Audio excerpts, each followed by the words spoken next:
E é porque o PMDB foi aliado do Partido dos Trabalhadores, desse partido criticado aí pelo deputado Marlos Sampaio. Eu não vou nem fazer a pergunta, já quero que o senhor se posicione sobre isso. Muito obrigada pela sua vinda aos 70 minutos. Boa noite, deputado. O que dizer sobre as declarações de Marlos Sampaio? Eu acho que o fato dele ser sempre, o seu grupo ser mal votado na cidade dele, que é Esperantina, e a gente ganha eleição lá, isso tem deixado ele assim meio desesperado, porque ele se imaginava muito como se ele fosse um curral. Esperantina não é um curral.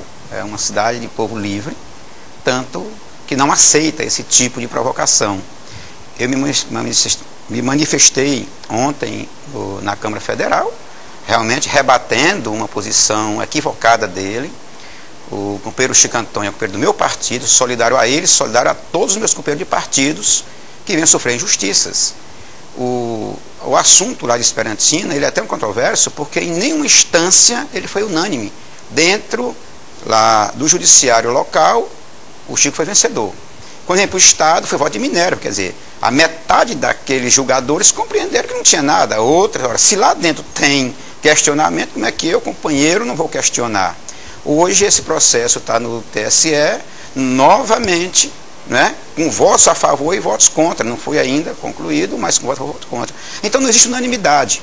A cidade esperantina, que o Chico Antônio recebeu com 4 milhões de rombo, lá numa situação específica da Previdência dos recursos municipais, hoje tem 6 milhões positivos.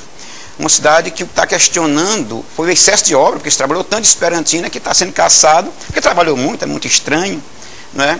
E o deputado Marlos, nesse seu rancor, nessa sua raiva, ele está assim muito inquieto, muito ansioso, né? Resolveu bater em todo mundo. Você vê, bater no senador Wellington Dias, que ele foi um dos mais beneficiados. O próprio Temístocles dizia que o governo Wellington Dias fez com ele o que o governo do PMDB do Mão Santa não fez nem a metade. E ele foi eleito deputado federal pelo fortalecimento que o deputado Temístocles, que reconheceu, foi muito bem tratado do governo Wellington Dias. Então hoje ele cospe no prato que comeu. Isso é ingratidão, mas o povo sabe se relacionar com as pessoas ingratas. Essas pessoas ingratas têm a hora oportuna das pessoas responderem. Responsabilizar o Wellington pela questão do Estado, ele disse isso numa reunião da bancada lá em Brasília, e o Arnoldo Martins deu-lhe uma grande puxada de orelha. Disse: Marlos, o Piauí tem problema financeiro desde 1758, quando o primeiro governador do Piauí governou esse estado. Quando foi que o Piauí foi superavitário? É claro que tem esse problema financeiro, não tem igual que o Wellington recebeu do governo Mão Santa e do governo Hugo, porque foi um tsunami passou. Você sabe que o governo do PMDB, na época do Mão Santa, teve que entregar a Cepisa, liquidar todo o patrimônio, deixar um rombo histórico, que foi com muita luta, que foi reorganizado parcialmente, porque realmente nós temos fragilidade, nós não somos um Estado que temos receitas próprias. Então, a gente recebeu o remendo do governo Mão Santa, do PMDB, depois do Hugo Napoleão, que ficou um período, um caos, né? E o deputado Marlos sabe disso.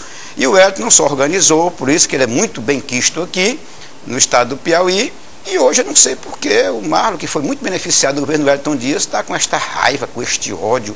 Eu entrego para Deus. Eu acho que raiva não resolve questão do meu estado. Eu estou trabalhando muito, Maia, e queria convidar o deputado Marlos que se juntasse a gente, trabalhar pelo Piauí, lutar sobre o problema da seca, onde nós estamos no dia a dia, ajudando a resolver o problema de água nesse estado. Não é gritaria, não é xingamento, não é provocação, não é esse tipo de discurso que vem melhorar a qualidade de vida do povo do meu estado. Esse tipo de política agressiva é coisa do passado. Embora seja um rapaz novo, mas ele não conseguiu aprender ainda que os tempos mudaram, os tempos são mais modernos, e que, terminou as eleições, nós temos que nos abraçar e lutar pelo meu estado. Eu queria lutar e convidar aqui ao deputado Marcos que ajudasse a nós, que ele é um dos poucos que não se integra com a bancada para ajudar o estado. Ele quer tratar as coisas sozinho, como se ele fosse maior do que todo mundo, fosse maior do que toda a bancada. A bancada do Piauí não pensa assim.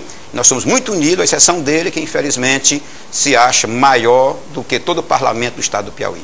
Arimateia? Boa noite, deputado. Boa noite. Olha, eu vou fazer um comentário antes da pergunta. O prefeito de Esperantina tenha dado trabalho, de qualquer forma. Porque você lembra, mas relembrando aqui, quando ele foi cassado pelo TRE, o presidente do PT aqui no Piauí, o deputado estadual Fábio Novo, saiu em defesa de Chico Antônio, se exaltou, fez severas críticas à justiça eleitoral aqui ao TRE. Inclusive o Ministério Público Federal entrou com ação contra o deputado. E agora ele volta a ser pivô aí de uma arenga aí entre o deputado Marlon Sampaio e o deputado Assis Carvalho, que acaba de dar o troco aqui no mesmo tom, né? No mesmo tom.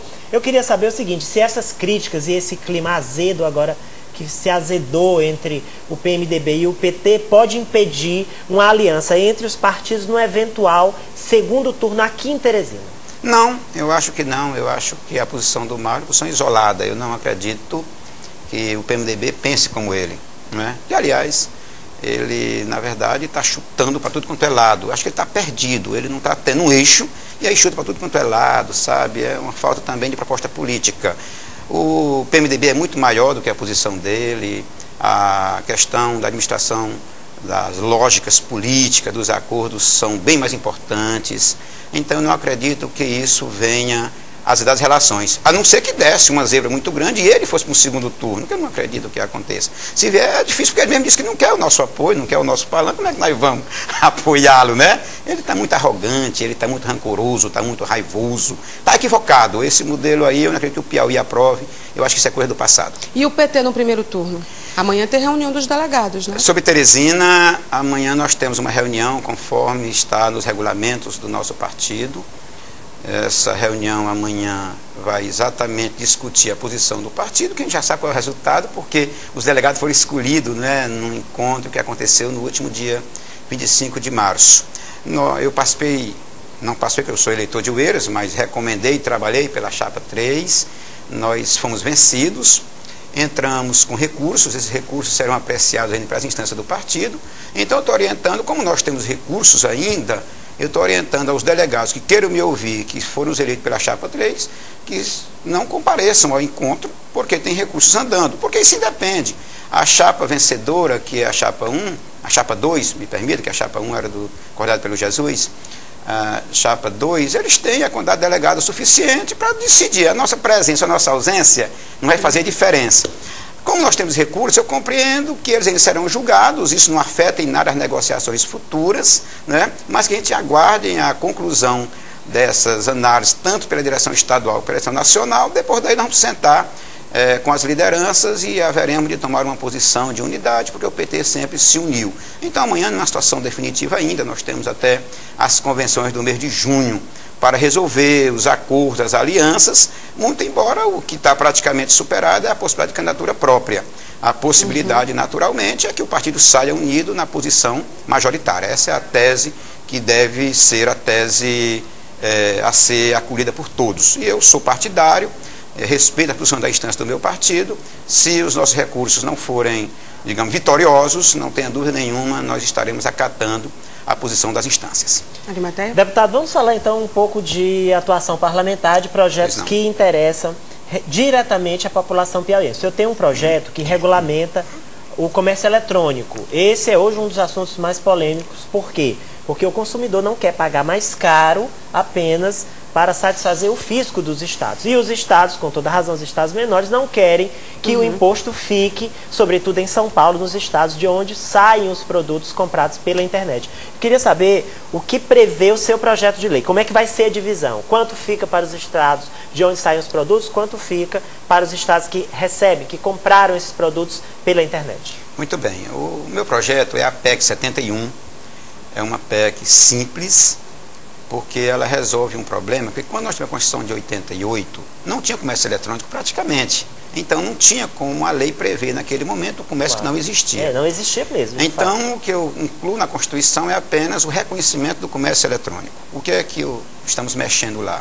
É no artigo 155 da Constituição brasileira, onde ele trata da questão da tributação. Porque como a situação está hoje, concordo com você, nós somos contra a tributação, não tem sentido nenhum aumentar juros, aumentar impostos, isso não dá, não tem mais clima para uma situação. Então o que eu estou propondo apenas é que a divisão daquilo que já será recolhido no momento da compra não fique concentrado apenas nos estados de origem, mas que sejam distribuídos parte para a origem e parte para o mercado consumidor. Então, como é que se trabalha a situação específica? Não é todos os casos, mas vamos pegar um caso mais comum. quase sempre o ICMS aplicado nos estados é de 17%.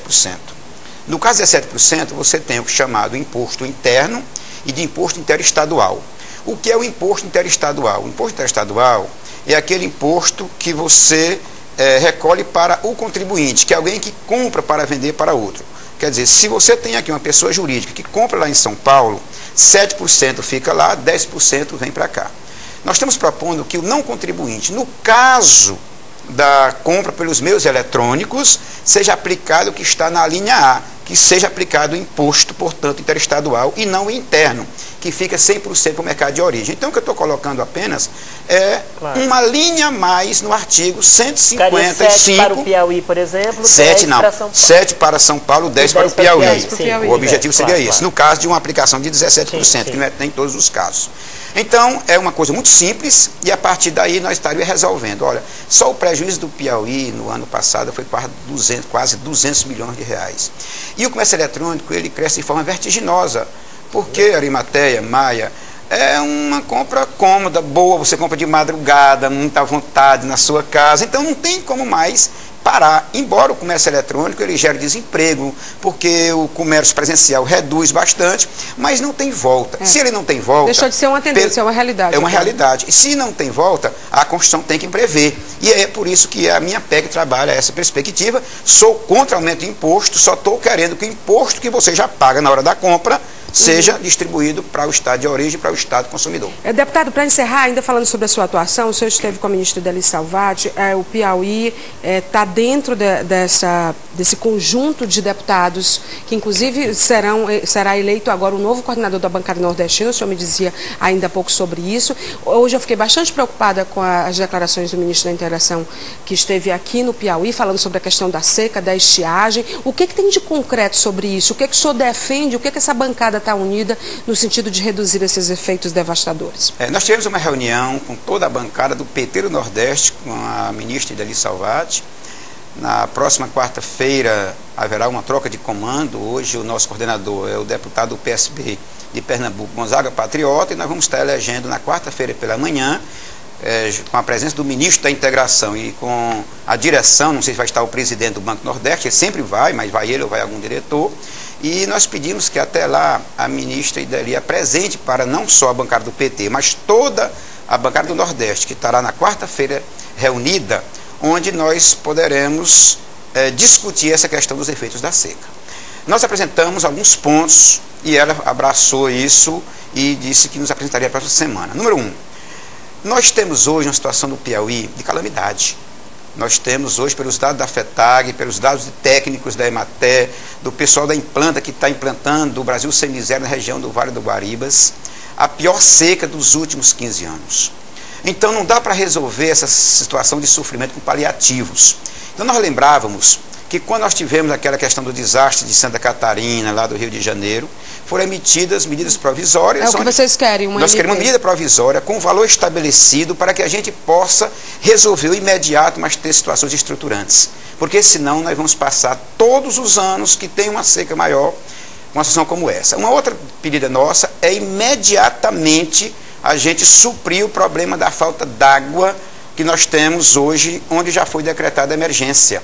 Então queremos que o Exército reponha a água das cisternas, onde tem cisternas, já são bastante, para o consumo humano e para o consumo animal de forma muito urgente. E discutir também a questão da renegociação da dívida das pessoas que contraíram dívida de 97 a 2001 pelo FNE, porque essa questão do FNE hoje, as pessoas, além de estar sofrendo lá com a situação local, mas está ainda devendo ao banco. Então nós estamos pedindo, com uma forma urgente e urgentíssima, esta pauta. Eu espero que até quarta ou quinta-feira a gente tenha uma resposta do governo federal.